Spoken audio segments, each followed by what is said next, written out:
This is Gila. There were never any real good old days. Sure, life might once have been simpler and slower for most people, but there have always been problems, injustices, crimes, murders, disagreements, and sheer insanity. But the difference today is the utter nonsense that is spewed by supposedly intelligent people about ridiculous, recently invented beliefs that would have been laughed at only a generation ago. That people can supposedly defy biology and truly change sex when no hormones or genital mutilation can allow a biological man to give birth from a uterus he doesn't have, or for a woman to become a father.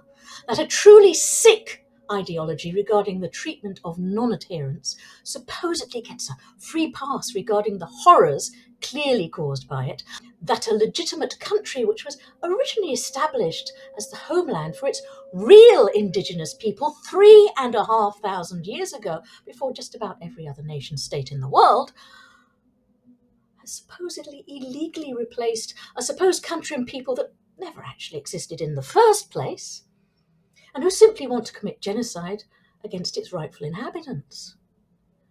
And that a clearly senile and bumbling old man who never won the presidency fairly or legally in the first place is supposedly fit to govern the still greatest country on earth, that you can legitimately send police in some apparently free countries to warn or even arrest people simply for speaking the truth because they've hurt somebody else's feelings.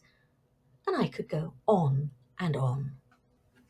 The difference is that the crucial and, for the most part, obvious distinction between good and evil has been turned upside down. Morality has been and is being destroyed by the latest woke fads, which completely defy common sense. Those of us who take morality and the existence of a creator seriously are still greater in number than the absurd morons pumping such ridiculous ideas out. And as an Orthodox Jew myself, I'm in no doubt we are getting closer and closer to what we call the Geula, the redemption, when finally the loving presence of the Creator will be openly revealed. There'll be no more wars, and for those of us still alive, then life will become much kinder and better. But getting there is probably going to be horrendous and costly, and it already is for at least some of us. Is this really such a ridiculous belief? Considering some of the crazy ideas being promoted and actually taken seriously by some frankly deluded idiots who should know better, it's certainly a far more positive and hopeful one than some doing the rounds today. Whatever you personally believe in, standing up for what is good and what is right is not necessarily easy.